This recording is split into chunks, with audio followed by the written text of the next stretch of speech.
நல்ல கேள்வி கேட்டீங்க. இப்போ பார்த்தீங்கன்னா ஒரு பக்கம் இந்த மாதிரி ஒரு ஊடகத்திலிருந்து கேட்குறீங்க தலைவர் அவர்கள் ஏன் வெளியில வரல அப்படின்னு. இப்போ பார்த்தீங்கன்னா வேலூர்ல 8ஆம் தேதி இந்த பிப்ரவரி 8ஆம் தேதி நாங்கள் மக்கள் சந்திப்பு நிகழ்ச்சி நடத்துகிறோம். நாங்கள் மனு கொடுத்தோம்.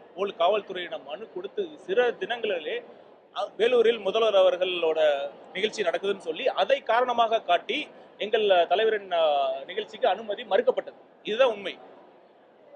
அது மட்டுமல்ல, இப்ப எஸ்ஓபி கொண்டு வந்திருக்காங்க. அந்த எஸ்ஓபியில பாத்தீங்கன்னா முழுக்க முழுக்க ஒரு பாரபட்சமான ஒரு எஸ்ஓபியா இருக்கு.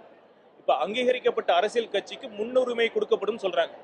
இப்ப தமிழ்நாட்டில் யார் முதன்மை அரசியல் சக்தியாக இருக்கு? இப்ப நாங்க இப்பதான் கட்சி ஆரம்பிச்சிருக்கோம். அதனால எங்களுக்கு இந்த கேட்கிற அனுமதிக்கு 30 நாட்களுக்கு கேட்கிறாங்க எஸ்ஓபி. 50,000 மேல ஒரு கூட்டம் வரும் என்றால் 30 நாட்களுக்கு முன்னாடி நீங்க அனுமதி கடிதம் கொடுக்கணும்னு சொல்றாங்க. இது நடைமுறையில் எப்படி சாத்தியமா இருக்கும்? இது ஒரு சம வாய்ப்பு இருக்கா எல்லாத்துக்கும்? அது மட்டுமல்ல, ஒரு எஸ்ஓபியில் வேற பல்வேறு என்ன ரூல்ஸ் என்ன சொல்றாங்க, அங்க பாதுகாப்பு அந்த வென்யூ அந்த திடல் மட்டும் இல்லாம சுற்றியுள்ள எல்லா பகுதிகளுக்குமான பாதுகாப்பு எல்லாத்துக்கும் யார் நிகழ்ச்சி ஏற்பாடு பண்றாங்களோ அவங்க பொறுப்பு அப்படின்னு சொல்றாங்க. முழுக்க முழுக்க காவல்துறையினரும் அரசும் அவங்களோட பொறுப்புகளை எங்கள் மீது திணிக்க பார்க்கிறார்கள். இந்த எஸ்ஓபியே தமிழக வெற்றி கழகத்திற்கு எதிராகத்தான் உருவாக்கப்பட்டது. வேற எந்த கட்சி அந்த ஒரு முக்கியமான கிளாஸ் ரிகக்னைஸ் பொலிட்டிக்கல் பார்ட்டிஸ் அங்கீகரிக்கப்பட்ட அரசியல் கட்சிகளுக்கு முன்னுரிமை கொடுக்கப்படும் என்ற அந்த விதியே தமிழக வெற்றி கழகத்திற்காக மட்டும்தான் அந்த சேர்க்கப்பட்டது. அதுதான் உண்மை. இதுவரை நாங்கள் சேலம் கூட்டத்திற்காக அனுமதி கொடுக்கப்பட்டது. இதுவரை அந்த அனுமதி கிடைக்கல. மக்கள் பார்த்துட்டு தான் இருக்காங்க. அதற்கான உரிமை முடிவு மக்கள் எடுப்பார்கள்.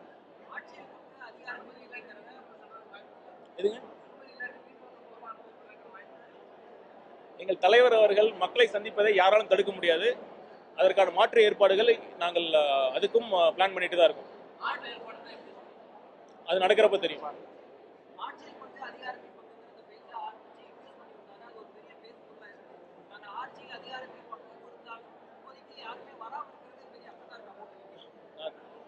ஏற்கனவே சொல்லியிருக்கேன், நான் திரும்பவும் சொல்றேன். ஆட்சியிலும் பங்கு அதிகாரத்திலும் பங்கு என்பது எங்கள் கொள்கை முடிவு.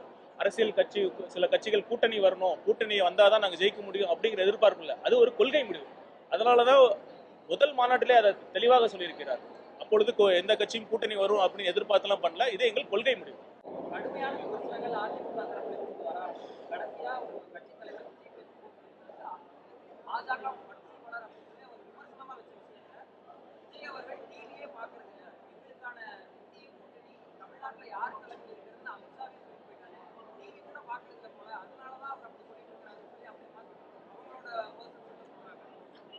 தலைவர் அவர்கள் அந்த கூட்டத்தில் பேசினது முழுக்க முழுக்க உண்மையான யதார்த்த நிலையை பேசியிருக்காரு.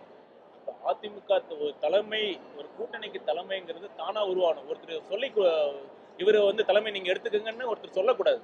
இப்போ இந்த கூட்டணி யார் ஃபார்ம் பண்ணா? எந்த கட்சி ஃபார்ம் பண்ணாங்க? இந்த என்டிஏ கூட்டணியை உருவாக்குனது, ஒருங்கிணைத்தது எல்லாமே டெல்லி தலைமை தான் எல்லாத்துக்குமே தெரியும். அப்படி இருக்கிறப்ப அவங்க ஒரு குறிப்பிட்ட கட்சியினர் நீங்க தலைமை தாங்குங்க அப்படின்னு சொல்லியிருக்காங்களே ஒழிய உண்மையான தலைமை அங்கதான் இருக்கு. அதான் குறிப்பிட்டு சொல்லியிருக்காரு. இப்ப அவங்க ஒருங்கிணைத்ததுனால பல்வேறு அழுத்தங்கள்னாலதான் மற்ற கட்சிகள்லாம் சேர்ந்திருக்காங்க. அதுதான் உண்மை. இப்ப இந்த நீங்க குறிப்பிட்ட கட்சியினர் சொன்னதுனால யாரும் சேரல. டெல்லி சொன்னதுனாலதான் எல்லாம் சேர்ந்திருக்காங்க.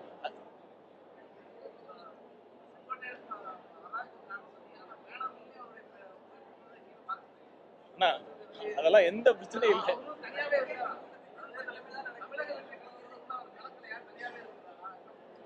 முழுக்க முழுக்க ஒவ்வொரு கமிட்டிலையும் ஒவ்வொருத்தர் இருப்பாருங்க. அவ்வளவுதான். ஏற்கனவே இது பதில் சொல்லிட்டேன்.